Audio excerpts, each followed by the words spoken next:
यीशु सहाय, praise the lord. इस घड़ी परमेश्वर का वचन सुनने के लिए आप सबों का हार्दिक स्वागत करता हूं। जब हम किसी जगह के लिए निकलते हैं, चलते हैं, चाहे आगे बढ़ते हैं, रोड में जब जाते हैं, रोड हमेशा स्ट्रेट या सीधा नहीं होता है, कहीं मोड़ना पड़ता है, कहीं उबड़ खबड़ होता है। वैसे ही जीवन एक समान नहीं होता है। कभी दुख का समय होगा, कभी सुख का समय होगा, हमेशा एक जैसा नहीं होता है। जैसा कि अय्यूब का जीवन में हम देखने पाते हैं, उसका पहला जीवन सुंदर था, खुशहाली से भरा हुआ था, परंतु बाद में हम देखने पाते हैं उसका सारे संपत्ति नष्ट हो जाता है, उनके बेटा बेटी नष्ट हो जाते हैं, उनका अपना बीमारी हो जाता है। फिर भी वो विश्वास में स्थिर रहता है। बाद में फिर से परमेश्वर का आशीष प्राप्त करता है। जो संपत्ति उसके पास में पहले था उसका डबल उनको मिल जाता है। बेटा बेटी फिर से उनको आशीषित होता है, उनका लाइफ अलग हो जाता है। वैसे ही जीवन का हमारा जो यात्रा है, कभी दुख का समय, कभी सुख का समय होता है। और ये जीवन कुछ लिमिटेड समय के लिए होता है, परमानेंट नहीं होता है। कोई भी चीज़ हम देखते हैं एक समय के लिए होता है। ऑफिस का एक समय होता है इतना से इतना बजे तक, स्कूल का एक समय होता है इतना बजे से इतना बजे, ड्यूटी का एक समय होता है इतना से इतना तक। हम एग्जाम के बारे में सोच सकते हैं, एग्जाम का एक समय होता है, उस समय के अंदर ही आपको लिखना है, कुछ करना है। वैसे हमारा जीवन का एक लिमिटेड समय के लिए जो परमेश्वर ने दिया है, और वो लिमिटेड समय में ही हमें रहना है। उस समय को हम पार नहीं कर सकते हैं। आज का वचन जो अय्यूब 14:10 का 1 से 5 पद के अनुसार, परमेश्वर ने हमारे जीवन के सीमा को बांध दिया है, इससे हम पार नहीं कर सकते हैं। ये साफ साफ लिखता है। हाँ, जैसे खेल के समय में आप देखिएगा, कभी कभी क्या जाता है, खेल में दोनों पार्टी जब एग्री हो जाते हैं, उनको एक्स्ट्रा समय दिया जाता है और वे लोग खेलते हैं एक्स्ट्रा टाइम में। उसी प्रकार का परमेश्वर चाहे तो हमारा समय सीमा को बढ़ा सकता है। जैसे कि हिजकिय्याह राजा के जीवन के बारे में, हिजकिय्याह राजा मरने वाला था, परमेश्वर ने आदेश दिया जो कुछ आपके प्रियजनों को कहना है कहा दीजिए। उन्होंने रो रो कर प्रार्थना किया, परमेश्वर ने उनके प्रार्थनाओं को सुना। उसके बाद में हम देखने पाते हैं परमेश्वर ने उसका उम्र को 15 साल के और बढ़ा देता है। बहुत खुश हो जाता है, परमेश्वर को धन्यवाद देता है। वैसे परमेश्वर चाहे तो बढ़ा सकता है, परंतु एक सीमा बन दी है, इसलिए हम जितना भी कोशिश कर लो सीमा से पार नहीं कर सकते अपने आप से। आज का पुस्तक जब अय्यूब के पुस्तक को देखने पाते हैं, अय्यूब का नाम का अर्थ ही होता है वह जो रोता है, या तो वह जो सताया गया है। इस नाम के आधार पर ही अय्यूब का जीवन को हम देखने पाते हैं। खुशहाली का जीवन के बाद में दुख तकलीफ से भरा हुआ जीवन, इसी घड़ी की घटनाओं को हम आज के वचन में देखने पाते हैं। उसके बीमारी के हालात में उसके 3 मित्र उसे देखने के लिए आते हैं, और तेमानी, एलीफज, सूही, बिल्दद और नमाती सपर। और तीनों लोग आने के बाद में उनके साथ हो लेते हैं। 7 दिनों तक कुछ नहीं बोलते हैं, चुपचाप उनके दुख को देखकर उनको तरस आ जाता है। वे लोग भी दुख से भर जाते हैं, सिंपैथी या एम्पैथी उनको देते हैं। जो भी है ये अच्छे काम करते हैं, परंतु उसके बाद में अपने अपने मुंह को खोलते हैं। अय्यूब के जीवन में दुख का आने का कारण क्या है, अपने अपने ढंग से बोलने लगते हैं। अय्यूब का मित्रों का बातों को जब देखने पाते हैं, ऐसा लगता है कि उन्होंने अय्यूब के जीवन में दुख तकलीफ विपत्ति परीक्षा आने का कारण है उनका पाप के कारण से। हालांकि ऐसा स्वाभाविक रूप से हम देखने पाते हैं, लोगों का सोच में ही आ जाता है पाप के कारण से ही। परंतु यहाँ कुछ अलग ही परिस्थिति है। शैतान और परमेश्वर के बीच में वार्तालाप का घटनाओं को हम चर्चा करते हैं। वहाँ पर देखने पाते हैं परमेश्वर देखता है अय्यूब का जीवन कितना धर्मी है। शैतान कहता है तेरे आशीष के कारण से वो उस प्रकार का जीवन व्यतीत करे, एक बार आशीष को हटा लीजिए, देखिए वो आपका निंदा करेगा। परमेश्वर ने शैतान को छूट दे देता है, और उसी के तहत में शैतान उसको परीक्षा में डालता है। पहला भाग में क्या करता है, उनके सारे संपत्ति बेटा बेटी सबको नष्ट करता है। दूसरा भाग में हम देखने पाते हैं उनके शरीर भी बीमार से ग्रस्त हो जाता है। वो ऐसा परिस्थिति में रहता है, दिन रात ही वह तड़पते रहता है। जो भी हो, परंतु यहाँ पर तीसरा उसका जो मित्र था, तेमानी, एलीफज, नमाती सपर, ये नमाती सपर जिन्होंने जो कहा उसके प्रत्युत्तर में आज का वचन को अय्यूब ने उसको कहता है। और अय्यूब के जीवन के बारे में ऐसा हम बताते हैं, वो एक धार्मिक पुरुष था, धनी भी था, ज्ञानी भी था, लोगों के बीच में सम्मानित व्यक्ति था। उसका रहने का स्थान जो ऊज का रहने वाला था, जो कुछ भी था, परंतु उसका जो हालत था उस अनुसार में उसका दुख मैच नहीं खा रहा था, इसलिए थोड़ा अजीब लग रहा था। परंतु जो कुछ भी हम ढूंढने का प्रयत्न करेंगे। आज का वचन का शीर्षक मैंने रख दिया मानव जीवन कल। मानव जीवन कल या मानव जीवन अवधि, यानी हर चीज़ का एक लिमिटेड टाइम के लिए होता है, वैसा ही है। कोई प्रोडक्ट सब आप खरीदने जाइएगा, देखिएगा प्रोडक्ट का एक एक्सपायरी डेट होता है।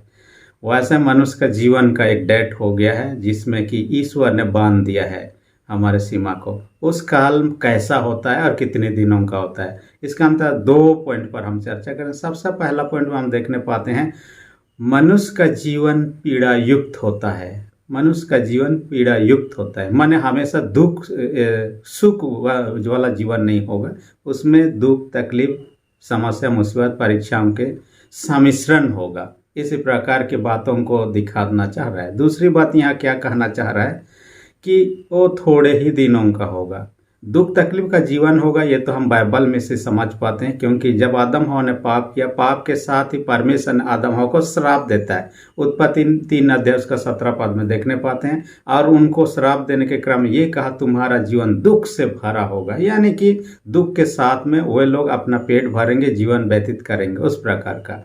और उसी के बाद में उनके जीवन में दुख तकलीफ शुरू हो जाता है, जैसे उन्होंने पाप किया।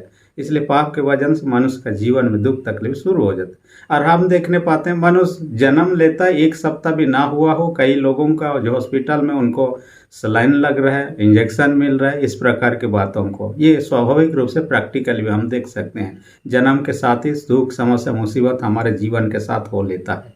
और थोड़े दिनों का होता है। यहाँ उदाहरण दिया, फूल के साथ उदाहरण दिया।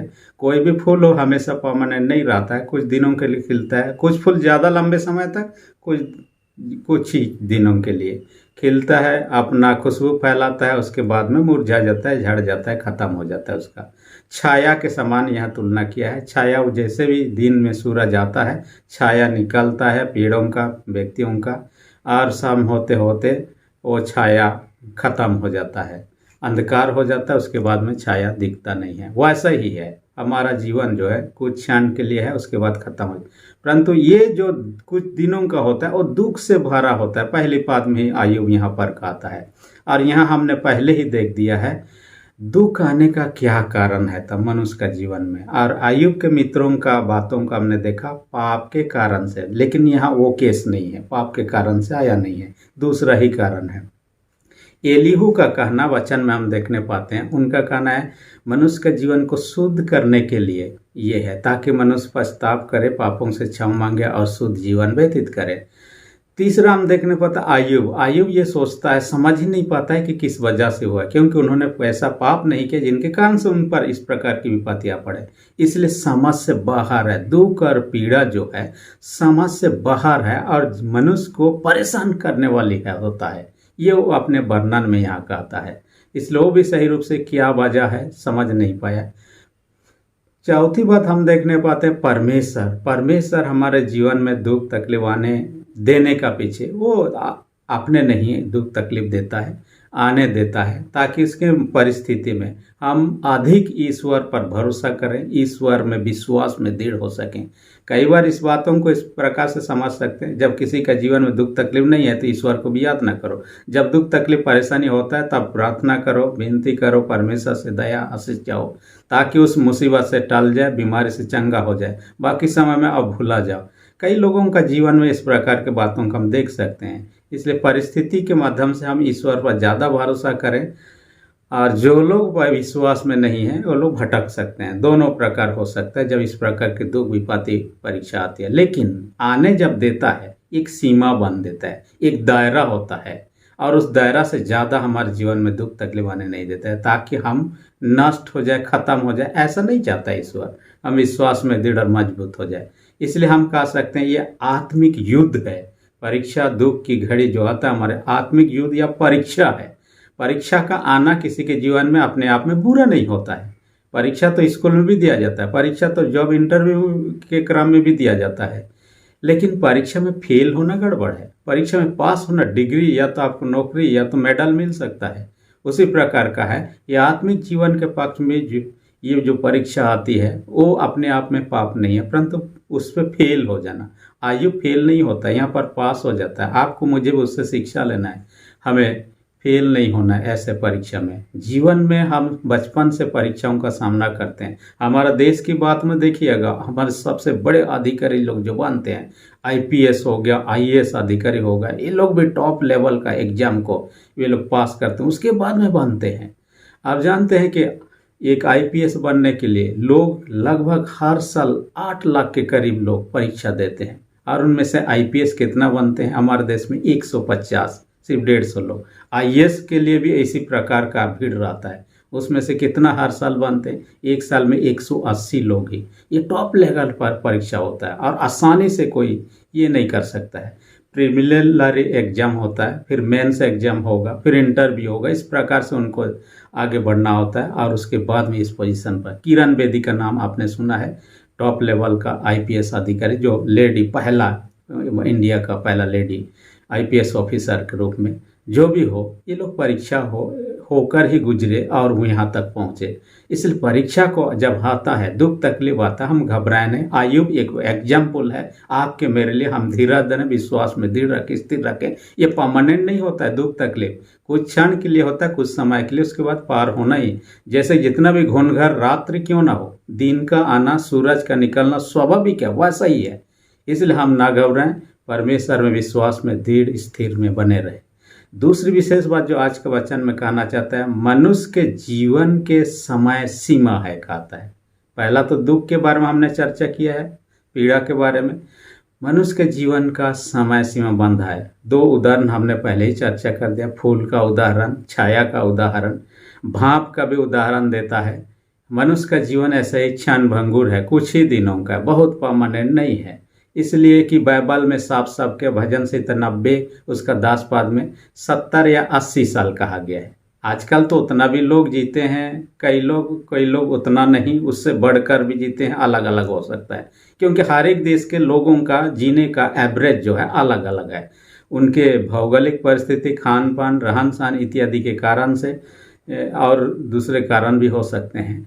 आप देखिएगा, यदि सर्च करके पढ़िएगा, इंडिया के लोगों का एवरेज उम्र जो है कहता है वो 67 ईयर्स है।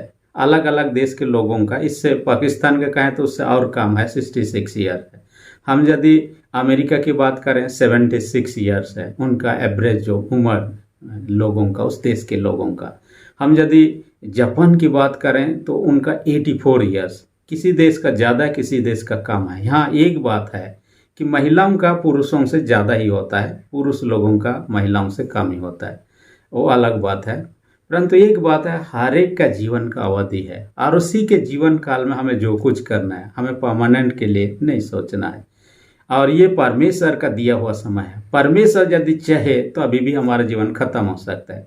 जैसे कि ऑक्सीजन, हम जिसे श्वास लेते हैं, हर एक प्राणी बिना ऑक्सीजन के जी नहीं सकता है। ऑक्सीजन है, सांस ले रहा है, जिंदा है, सांस लेना बंद, खत्म।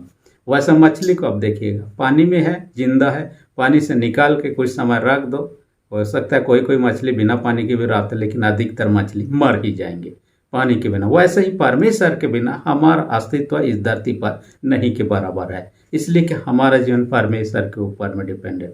परमेश्वर ने ये तो खत्म है। मैंने पढ़ रहा था एक व्यक्ति के जीवन के बारे में, ये स्काई डाइवर था जिसका नाम था आइवन लेस्नर, और आइवन लेस्टर नाम का व्यक्ति, ये अमेरिका का व्यक्ति था, और ये प्लेन से कूदता था और लोगों का फोटोग्राफी करता, फोटोग्राफर का उनको शौक था। अपने जीवन काल में 800 बार करीब प्लेन से जंप किया, पैराशूट के माध्यम से उतरा। जब ऊपर से नीचे गिरने के क्रम में लोगों का फोटोग्राफी लेता था, जो लोग ऐसे जंप करते थे। जिस दिन उनका अंतिम दिन था, उस दिन 2 बार पहले ही जंप कर चुका था प्लेन से, और फोटोग्राफी उन्होंने किया। तीसरी बार जंप किया लोगों का फोटोग्राफी के लिए। उन्होंने कैमरा पे पकड़ा हुआ है, लेकिन वो भुला गया अपने साथ में पैराशूट, जो कि पीछे बंधा हुआ रहता है, और कुछ दूरी नीचे गिरने के बाद में पैराशूट को खोल दिया जाता है, व्यक्ति सेफ लैंडिंग करता है। लेकिन जंप किया उस समय उनको पता नहीं पैराशूट उनके पीछे नहीं बंधा हुआ है। वैसे ही जंप कर दे बिना पैराशूट के, और फोटोग्राफी शुरू किया। जब अब पैराशूट खोलने का टाइम आया, देख रहा है कि वो तो नहीं है, तब उनके मुंह से 4 शब्द निकला, ओ माय गॉड नो, ऐसा कहता है। वो बात भी रिकॉर्ड हो गया क्योंकि वो रिकॉर्ड कर रहा था, क्योंकि वो फोटोग्राफर था। और इस बातों को भी आवाज़ से सुना जा सकता है। देखिए 10 या 10,500 के फीट की ऊंचाई से वो जंप करने के बाद में वो बचना मुश्किल था, उनका डेथ हो जाता है। यानी कि पैराशूट के बिना उतना ये से नीचे गिरना बचना संभव नहीं था उसके लिए। वैसे ही ईश्वर के बिना हमारा जीवन अस्तित्व हम कल्पना नहीं कर सकते। हाँ, एक जीवन है जो कभी खत्म नहीं होने वाला, परमानेंट जीवन है, जिसके बारे में पौलुस चर्चा करता है। दूसरा कुरिन्थ 5:1 पद में कहता है ये डेरा सारी का जीवन का था। इस जीवन को, जैसे हम रेंट घर में रहते हैं, वो परमानेंट नहीं होता है, कुछ दिनों के लिए, कुछ साल के लिए होता है, उसके बाद में अपना जो परमानेंट घर होगा उसमें हमेशा रहता हूँ। वैसे ही एक जीवन जो है डेरा सारी का है, माने कि हम डेरा डाले हुए हैं या तो फिर तंबू गढ़ के रखे हुए हैं, चाहे रेंट पर हैं। एक परमानेंट घर है जो स्वर्ग में है, और वहाँ तो यीशु मसीह ले सकते हैं। इसलिए यूहन्ना 14:6 में कहता है माँ सत्य जीवन, बिना मेरे द्वारा कोई वहाँ पहुँच नहीं सकता है। वहाँ पहुँचना है, परमानेंट रहना है, यीशु पर विश्वास करने की आवश्यकता है। इसलिए आइए अपने जीवन जो ये क्षणभंगुर जीवन है उसे ऐसे ही न बर्बाद करें। परीक्षा दुख घड़ी में भी ईश्वर पर विश्वास में बने रहें, ताकि वो परमानेंट घर में यीशु के साथ सर्वदा रह सके। परमेश्वर वचन का सबों को अधिक आशीष दे, आमीन। हम प्रार्थना, सेनाओं के जीत पिता धन्यवाद देते हैं, हर एक वचन सुनने वाले छोटे बड़े सबों को अपने स्वर्गीय आशीष से भर दे। जो बीमार है तेरे हाथ में रखते यीशु के नाम से उनको चंगाई दे। जो विश्वास में कमजोर के विश्वास को दृढ़ और मजबूत कर, प्रार्थना यीशु के नाम से मांगते हैं, आमीन। यदि अब तक आपने मेरे चैनल को सब्सक्राइब नहीं किया, रेड बटन को प्रेस करके सब्सक्राइब कर दीजिए। वीडियो अच्छा लगे तो लाइक बटन को भी दबा दीजिए। धन्यवाद।